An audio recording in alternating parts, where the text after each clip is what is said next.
Level 1. The Pale Hunger. You are smaller than a grain of rice, and you are already starving.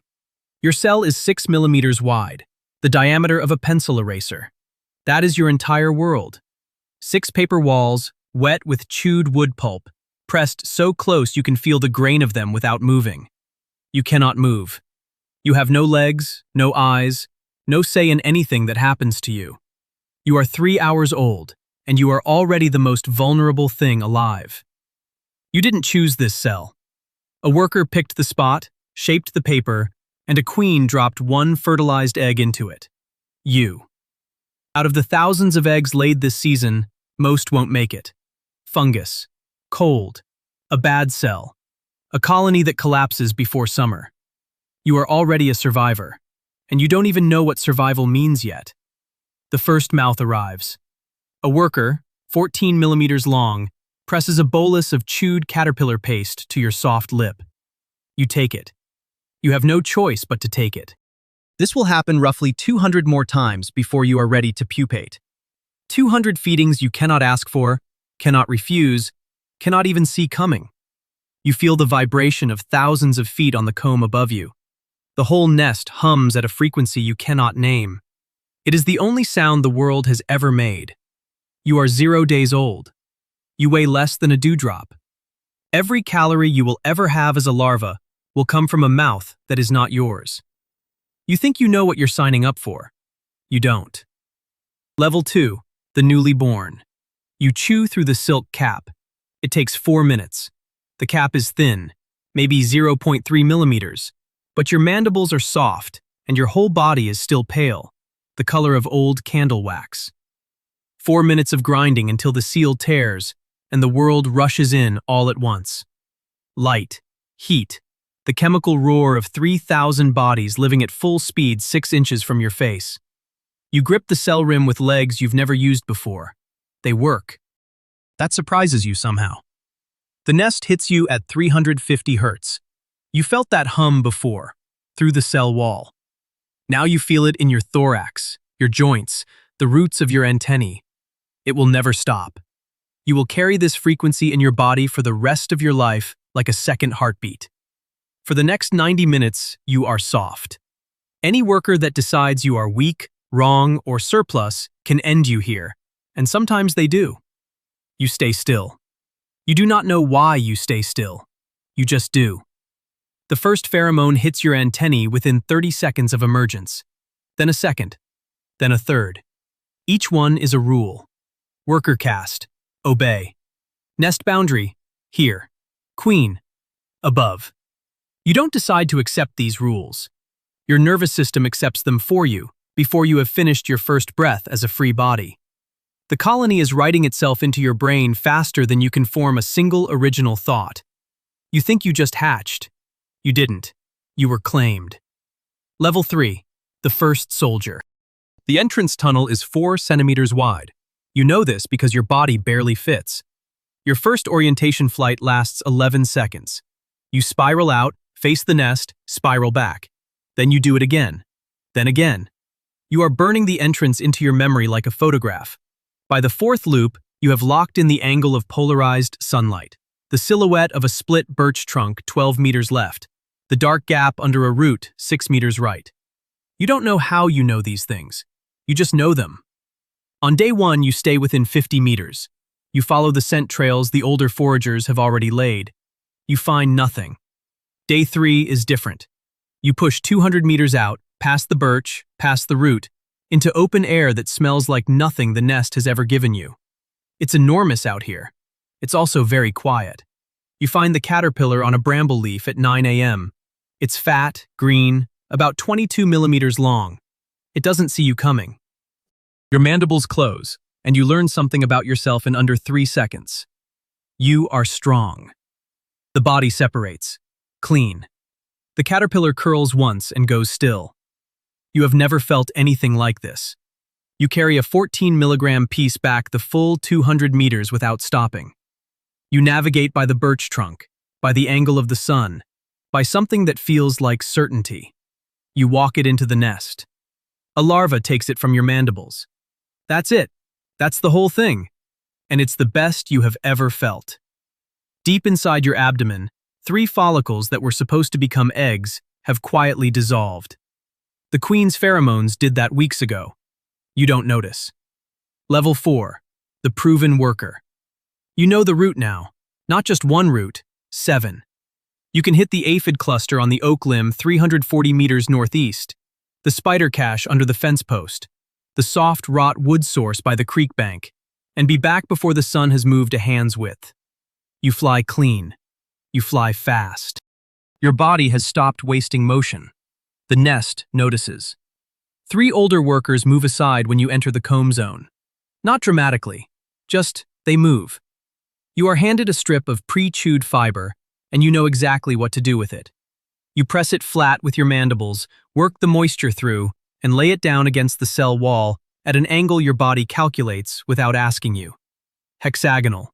Flush. Perfect. By midday, you have added roughly 1 square centimeter of new comb to the structure. It doesn't sound like much. It is exactly enough. You make 30 trips on a strong day, sometimes 34. Your wings have been doing this for 2 weeks straight, and the trailing edges are fraying, micro tears, maybe a millimeter into the membrane, but the air still holds you, so the tears don't count yet. The work feels good. That's the honest thing. It feels genuinely, plainly good. You carry the right thing to the right place, and the nest grows. A new cell appears where there was nothing. You made that. Your active cycle runs 16 hours. You don't choose to stop at the end of it. You just stop. Your legs fold. You press into a gap in the comb. Then it's morning again, and your legs unfold.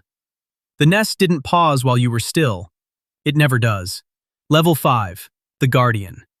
They move you to the entrance, not asked, not explained. One morning your legs carry you to the tunnel mouth instead of the comb zone, and the workers already there pull back and let you through. The entrance tunnel is 18 millimeters in diameter. You fill it completely. Your body blocks it edge to edge, and that fact alone, that you are exactly the right size to stand between everything inside and everything outside, does something to you. Something warm. You can smell the world from here. Not the warm paper smell of the nest. The raw outside. Soil carbon, bark, decay, the exhalations of living things moving through the grass. At 4 meters out, you catch the carbon dioxide plume of a mammalian intruder, a field mouse, nosing along the ground. And your alarm pheromone fires before you've decided anything. Your body decided. You decided after. The mouse flinches. It turns. It leaves. You did that. The other guards clock it. There is a change in how they move around you, a small, real deference. Not dramatic, just true. You are the face the colony shows to the world, and the world keeps blinking first. By the 6th hour, you have turned away a beetle, a spider, and something large that shook the ground twice and then went quiet.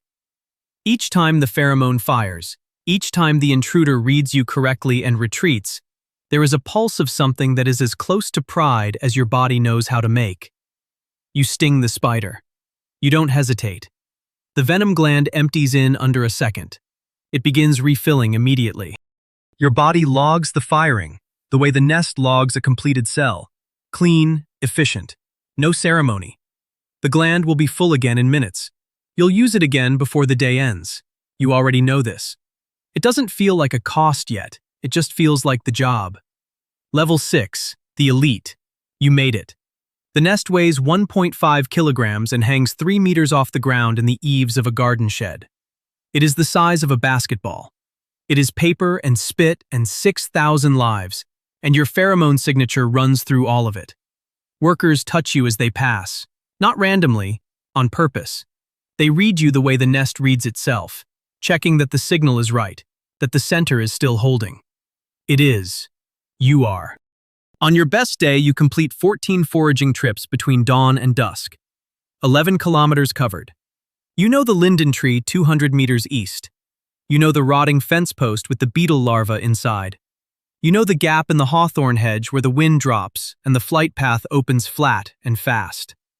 Other workers follow your scent trails. They find what you found. They bring it back. You are not a forager anymore. You are a route. You are a map the colony runs on. By midsummer, the timing is perfect. The sun hits the eaves at 7.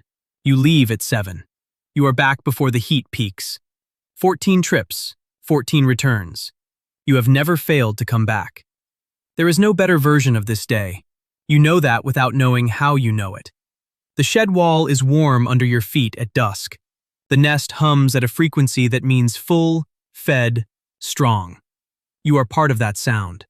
And then, small, almost nothing, you notice a face you don't recognize. Then another. Then 5 more. Workers you have never seen, moving the comb, doing your old job. The ones from spring are not here. The nest didn't pause. You don't either. Not yet. Level 7. The diminished. The new ones are larger. You see that immediately. They move through the comb on the inner tier, the cells you never accessed, the ones guarded in spring by workers who turned you back without contact. Those cells are open now. What emerges from them is not like you. 3 times your weight. Soft-bodied still, pale at the abdomen, but fed on something richer than anything you have touched in 45 days. Glandular secretions, concentrated protein. You carry pulped caterpillar. They receive something else entirely. You weigh 68 milligrams. You know this the way your body knows it, by the way the wind moves you now, by the extra wing beat it costs to hold a headwind you used to cut through clean. Your right forewing has a fracture line across the second cubital cell. You cannot see it. But you feel the flutter at speed, the slight drag on the upstroke. You were doing 14 trips a day. Now you do 9. The route to the linden tree is 200 meters. It feels like more. Your compound eyes once resolved at roughly 80 degrees of clean field vision. Now the edges blur. The gap in the hawthorn hedge is still there. You find it slower. The average summer worker dies at 22 days. You are 45. You outlasted them. You did not escape what outlasting costs. The colony is thriving. You can feel that in the comb vibration underfoot.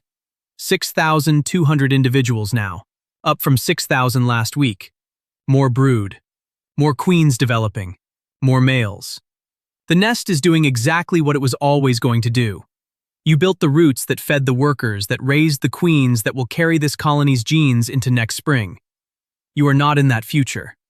Not one cell of it. You do 9 trips today. You come back each time. The nest doesn't track that number. Nobody does. The signal you carry is weaker now. Workers still touch you as they pass. Fewer stop. Level 8. The ghost worker. You still fly. You still come back. The route to the linden tree is the same 200 meters. But the tree has almost nothing left. You work it for 18 minutes and carry home less than you would have pulled in 4 minutes in July. You do it anyway. The instruction to forage is still in you. It doesn't know the season changed. The nest population is under 2,000 now. It was 6,000 3 weeks ago. You feel that in the comb the moment you land. The footstep vibration that once ran wall to wall in a dense, constant hum is patchy. There are silences between pulses, long ones. You return to a cell you built in June. You remember the paper of it. You laid those strips yourself, chewed and pressed. It is empty now, paper thin, slightly molded at the rim. The larva it held is gone. No one filled it again. No one will. The queen's suppression signal is failing. You don't have a word for that, but your body does. Something shifts low and chemical inside you. An old, confused pressure you have never felt before. Your ovaries, dormant since you were closed, are waking up. Not fully, just enough to agitate. Around you, other workers are laying. Unfertilized eggs. Small, pale, wrong by the old rules. 3 weeks ago, the colony would have crushed those eggs and eaten them. Now no one does. The enforcement is gone. The signal is gone. You don't lay. Not yet. But the pressure doesn't stop. You do 7 trips today.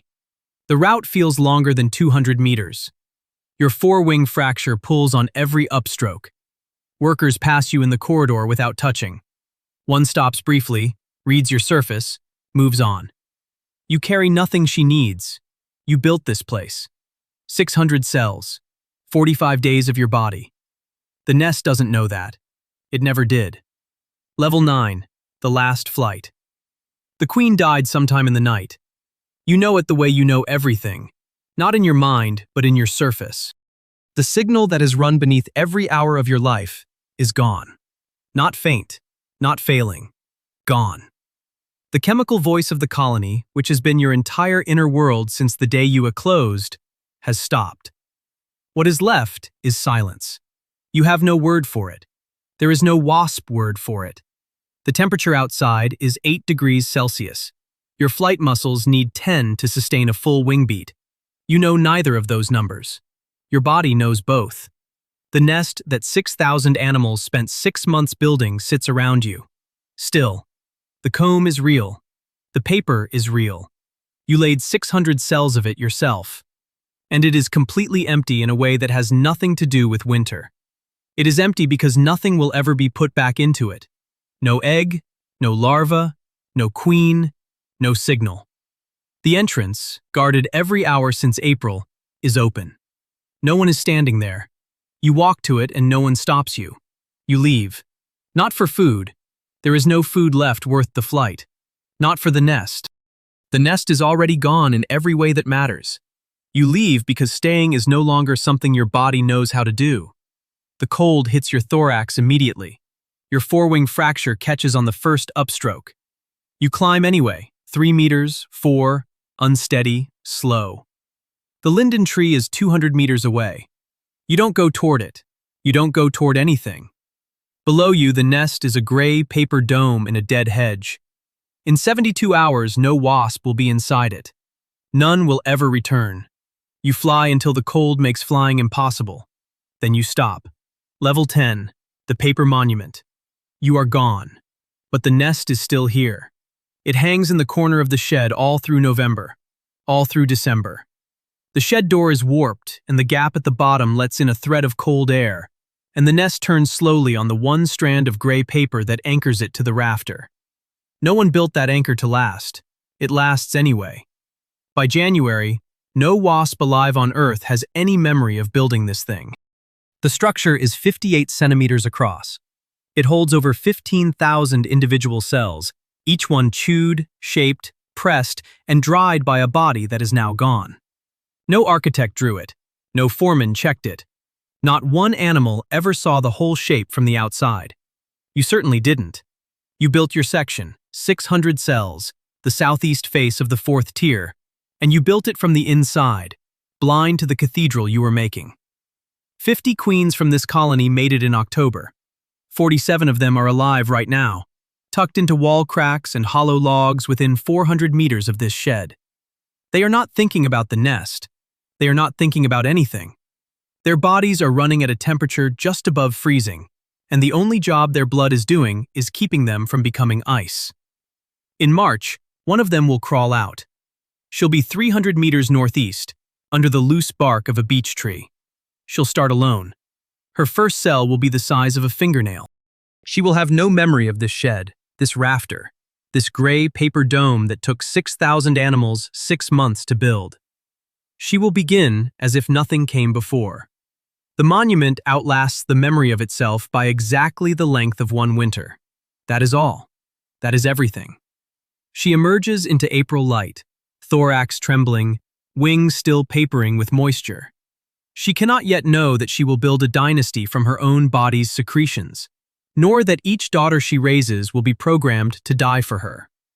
She doesn't understand that the softness in her, the hesitation, the capacity for mercy, will burn away like dew under the merciless sun of her own ambition. And somewhere in the garden, in a crack much like the one she crawled from, another queen is just beginning to stir. The cycle continues.